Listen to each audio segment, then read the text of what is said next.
አሰላሙ አለይኩም ወራህመቱላሂ ወበረካቱ። ውድና የተከበራችሁ ውድ ቤተሰቦቼ እንዴት ናችሁልኝ? እኔ ያለሁኝ አልሐምዱሊላህ። ክርስቲያን ወገኖቼ ሰላም ሰላም ብያለሁ። ባላችሁበት ሰላማችሁ ይብዛ።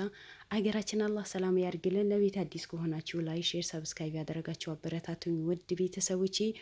እነሆ ዛሬ በአዲስ ነገር መተናል። የመቅደስ ጉዳይ መቼ የሚያልቅ አይደለም። ሉል በጣም እልህ አስጨራሽ ሌላ አዲስ ኬዝ ይዘዋል እንበል እንግዲህ ህይወቱ የሚያጣበት የሄደበት ጉዳይ ሌላ አጀንዳ፣ ሌላ ኬዝ፣ በጣም ልብን የሚነካ ሴት ልጅ በዚህ ልክ በወንድ ልጅ ላይ ህይወት መጫወት ማለት በጣም አጸያፊ ነገር ነው። ለማመን የሚከብድ ለመስማት እንኳን ይህ ነገር የተደረገበት ሰው ተውትና እኛ ለመስማት ጆሮአችን የሚቀፈን ድርጊት ነው የሚደረገው። ሶ እንደዚህ ነገር ጥሩ አይደለም። ሰው እንደ ሰው ስናስብ እንጂ ለጥቅም ብሎ ከቤተሰቦቹ ጋር ከዘመድ ከአዝማጁ ጋር ተደራጅቶ ትዳር ውስጥ ይገባል። እረ ወዴት ይሄድን ነው? እረ ወዴት ይሄድን ነው? እረ መቅደስ ተብዬዋ ምን አይነት አረመኔ ሴት ናት? ንብረቱ ቀምታው፣ ማንነቱ ቀምታው፣ ልጅነቱ ቀምታው፣ ልጁ ከሌላ ሰው ወልዳ ያንተ ልጅ ነው ብላ አሳምና። ሰው በዚህ ልክ አረመኔ ይሆናል? ሰው በዚህ ልክ ጫካኝ ይሆናል? እረ ወዮ፣ እረ ወዮ። እኔ ወዴት እንደምናመራና ወዴት እንደምንሄድ እኔ አላቅም። በዚህ ልክ በሰው ህይወት ላይ መጫወት አግባብ አይደለም። በዚህ ልክ በሰው ህይወት ላይ መጨፈር አግባብ አይደለም። ለብር ብሎ ካጎቷ ልጅ ጋር ከወንድሟ ጋር ተስማምታ ጠንቋይ ቤት ሂዳ፣ የሚገርማችሁ ነገር አኡዙ ቢላ በጣም ያስጠላ ነገር ነው። ጠንቋይ ቤት ሂዳ ባልዋ ሰውነቱ እንዲሸት፣ እንዳይበላ፣ እንዳይጠጣ፣ ሰው እንዳይጠጋ ጓደኞቹ እኔ ሴጣን በዚህ ልክ እንዴ አቅማለሁ እንዴ? እኔ አቅማለሁ እንዴ? እንዲሁ ምን አይነት ሰዎች ናችሁ? ከራሳችሁ በታች ከእግራችሁ በታች የሆነ ሴጣን አምልካችሁ የምትኖሩ ሰዎች ሰው ናችሁ? ያ ጠንቋይ እንደናንተ በ9 ወር እኮ ነው ተረግዞ የተወለደው። ለሱ ሌላ 9 ወር እኮ አልተጨመረለትም። አዎ ወይ እሱ በ18 ወራት ቢወለድ ኖሮ አዎ የሆነ ነገር ተአምር አለው ብላችሁ ብታመልኩት ኖሮ እሺ እኛም እናመናቸዋለን። ግን እንደናንተ ተረግዞ ከሴት ማህፀን የወጣ በ9 ወር የተወለደ እንዴት አምላክ አርጋችሁ ትይዙታላችሁ? እንዴት በዚህ ልክን አምልካችሁ ለሰውን ህይወት ታበላሻላችሁ? እኔ አላቅም፣ ምን ብዬ እንደማወራ አላቅም። እንዴት ነው ባልዋ ጓደኞቹ በሙሉ እንዲጠሉት፣ ሰውነቱ እንዲሸት፣ በራሱ ላይ እንዲጸጸዳ ያደረገችው? ምን አይነት ሴት ናት? ምን አይነት ክፉ ሴት ናት? ምን አይነት ብር ወዳድ ሴት ናት? ወዴት ይሄድን ነው? ውድ ቤተሰቦቼ ወዴት ያመራ ነው? እንዲሁ በየጊዜ የሚመጡ ኬዞች በሙሉ ጆሮአችሁን ብትይዙት እኮ ውስጣችሁ ሰርስሮ ይገባል። ልጁ ለሱ ልጅ አይደለም ተባለ። ንብረቱ በሙሉ ለመቅማት ነው ይሄ በሙሉ ያደረገችው ነው የተባለው። እሺ ከዛስ ምን ነው ፈጣሪ ለአንቺ ብቻ የሚኖርልሽ መሰለሽ እንዴ? የሌላ ለሱ ፈጣሪ የለውም ተብለዋል። እንዲሁ ምን አይነት ጫካኞች ናቸው? እንዲሁ ምን አይነት አረመኔዎች ናቸው? እንዲሁ ምን አይነት ክፉዎች ናቸው? ገና ሰው ነኝ ብሎ ወገቡ ይዞ ይከራከርላታል። ንብረቱ የሷ ነው፣ ውክልና ለሷ ስተዋት አፈር ብላ። ወንድ አሳዳቢ። አሁን አንተ ወንድ ነህ እኮ ወንድ። አንተም ነገ ሚስት አግብተህ ምን እንደምትሆንና ሚስት ምን እንደምታረግ ሳታውቅ ዛሬ እህትህን ደግፈህ ንብረቷን ለሷ ነው ለእኔ አሳልፋ ሰጥታኛለች፣ የኔ ሱቅ ከፍታልኛለች፣ የኔ መኪና ገዝታልኛለች ትላለህ። ማንኛው ነገር ፈጣሪ አያንቀላፋም፣ አይተኛም፣ ያያል። የውስጡን ነው የሚያየው።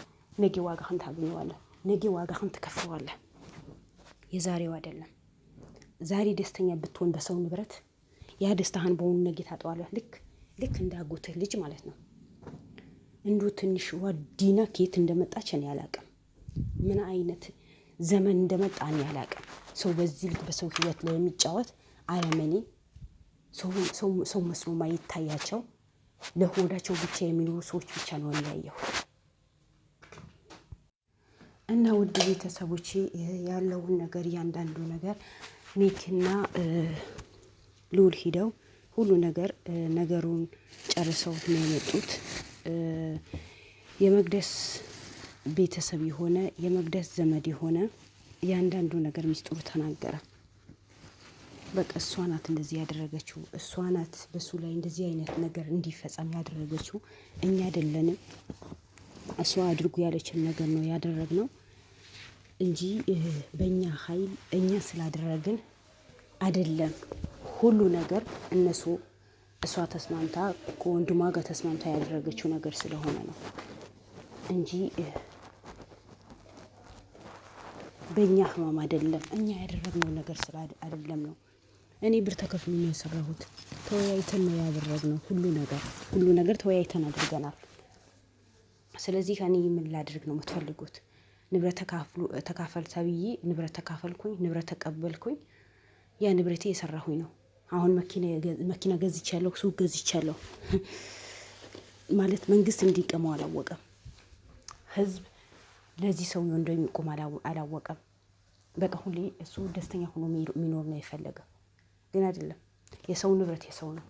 የሰው ሀቅ የሰው ነው፣ ለማንም አይደለም። አንዳንዱ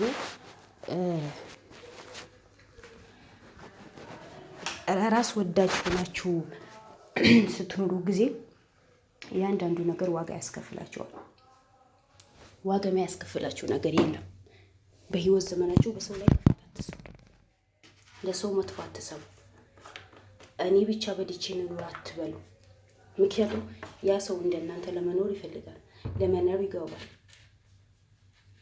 ግን መቅደስ ተብዬዋ ወንድሟና ያጎት ልጅ ተብዩ እንዲጠቀሙ ሱቅ እንዲከፍቱ ራሳቸው ንግድ እንዲኖራቸው የራሳቸው መኪና እንዲኖራቸው ባልዋ አሳብዳ ባልዋን በሽተኛ እንዲሆን አድርጋ ባልዋን ሰው እንዲጠራው አድርጋ ባልዋን ሰው እንዲያስጠላው አድርጋ ባልዋ ምግብ እንዳይበላ ሰውነቱ እንዲሸጥ ምንም ነገር እንዳያውቅ አድርጋ ወደ ክፍለ ሀገር ሸኝታው የእሱ ንብረት የተባለ በሙሉ ሱቅ፣ መኪና፣ ቤት ሳይቀር እሱ ላስታምበት ነው። እሱን ሐኪም ቤት ያሳከምኩኝ ነው። ሐኪም ቤት የወሰድኩት ነው። ሐኪሞች ብዙ ብር ጠይቀውኛል። 1 ብር አይደለም፣ 2 ብር አይደለም፣ ብዙ ብር ስለጠየቁኝ ለእነሱ የምከፍለው ነገር አጥቼ ነው። ንብረቱ በሙሉ እሸጣለሁ ብላ ነው ሽጣ ለወንድሟ አካፈለች፣ ያጎቷ ልጅ አካፈለች። የራሷ ደግሞ ከወንዶች ጋር እንደፈለገች የተዝናናችበት ነው። ስለዚህ ይህ ምን ይሉታል? የመጨረሻ አረመኔነት፣ ጨካኝነት፣ መጥፎ ስነ ባህሪ ስላላት የሰው ህይወት የሚባል ነገር ስለማያሳዝናት ራሴ ብቻ በልቼ ልኑር ስለምትል ሰው አንዳንዴ እንኳን የሰው ህይወት ያሳዝነዋል።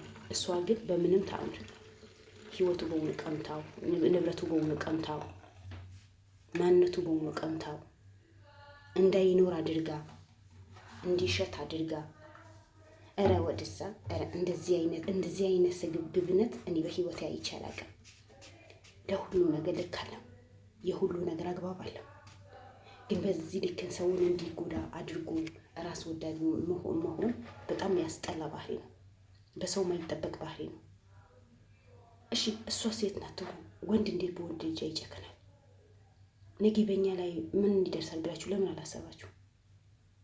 ለምንድን ራስ ወዳጅ የሆናችሁት? ነገ እኛ ግብተን ሚስታችን እንደዚህ ታረጋናለች ብላችሁ እንዴት አላሰባችሁ? በምን ሁኔታ ብታስቡት ነው በዚህ ልክን በሰው ህይወት ላይ የተጫወታችሁት?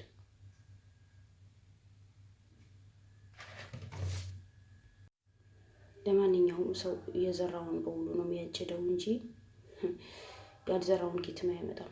በሰው ንብረታችን ነው ባለ ሀብት ሆነን ብላችሁ ደስተኛ ሆናችሁ ነው የኖራችሁ ነበረው። ግን እነ ሉል የመሰለ ጀግና ያሉ እናንተ መቼም በህይወታችሁ ቆማችሁ አትሄዱ። መቼም በንብረታችሁ ደስተኛ አትሆኑ። ቀጥለጥ ብላችሁ ከሷን ጎረቤት ሆናችሁ እስር ቤት ተወርውራችሁ ንብረቱን ያንዳንዱ መመለስ ነው። ዘለቀ ማመን አቃተው። ሚስቴ እንደዚህ አታረግም እኮ ነው ያለው። የኔ ሚስት ታማኝ እኮ ናት፣ ለኔ እኮ ነው የምሳሳው ነው የሚለው ነበር። ግን አስቡት፣ የእሱ ሚስት ግን አረመኔ፣ ጨካኝ፣ የሰውን ህይወት ማያሳዝናት፣ ምንም አይመስላት፣ ለራሷ ለሆዷ የምታድር ራሷ የምትበላ ከሆነ ስለሌላ ሰው ህይወት ማያሳዝናት፣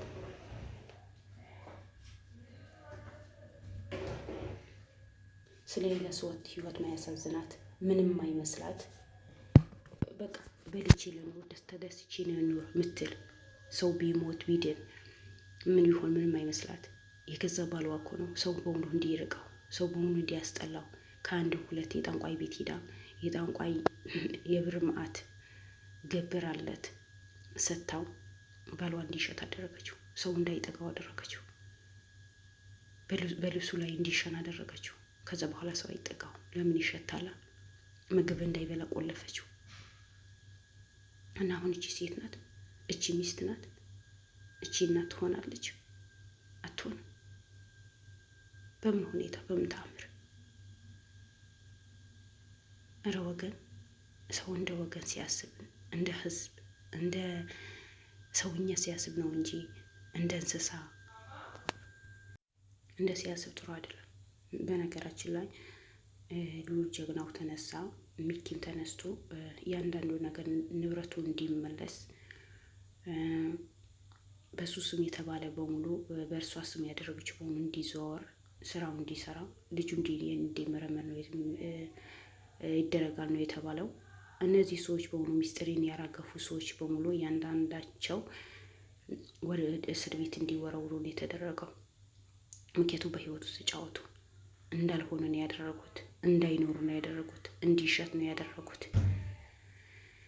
ኧረ የሰው ነገር በጣም ከባድ ነው። ላኢላሀ ኢለላህ። እኔ ምን እንደምል አላውቅም፣ ምን እንደማወራ አላውቅም። ሰው በዚህ ልክ ሲጨክን እኔ አይቼ አላውቅም በህይወት ዘመኔ። ሰው በሰው ህይወት ላይ ሰው እንዳይኖር፣ ቀና ብሎ እንዳይሄድ፣ ከሰው ጋር እንዳይገናኝ፣ ጓደኝ እንዲጠላው፣ ቤተሰብ እንዲጠላው፣ ቤተሰቡ እንዳያውቅ፣ ንብረቱ እንዳያስታውስ፣ ኑሮ ባህል ተብሎ እንዲጨናነቅ የምታረግ ሚስት እኔ በህይወት አይቼ አላውቅም። መጀመሪያ ለጥቅም ነው የቀረበችው ነበር። ያጠመደችው ለጥቅም ብላ ነው። እሱ ወዳው አፍቅራው ሳይሆን ለጥቅም ብላ ነው የቀረበችው ነበረው። ጥቅሟ ተሳካላት፣ ግን በመጨረሻ ተዋረደች። ለእጅዋ አግኝታለች። በሉል ላይ ያወጣሽው ግፍ እኮ ነው። አየሽ፣ ሉል ባትክጁ ባመንሽ ባትክጁ ኑሮ ዛሬ በዚህ ባልደርሽ። ግን ባልሽን ፈጣሪ ጥሎ አልጣለው። እነ ሉል ደረሱለት። ይብላኝ ላንቺ ለህሊናሽ እንጂ ህሊናሽ እንዴት እንደሚያስተኛሽ እንጂ እሱ ማነጻ ይወጣል በእነዚህ ጀግኖቻችን። እና ውድ ቤተሰቦቼ እንደዛ ነበረ ሁሉ ነገር። ኢንሻአላህ ቀስ በቀስ ይስተካከላል። ሰላም አለይኩም ወራህመቱላሂ ወበረካቱ። ላይክ ሼር አድርጉ።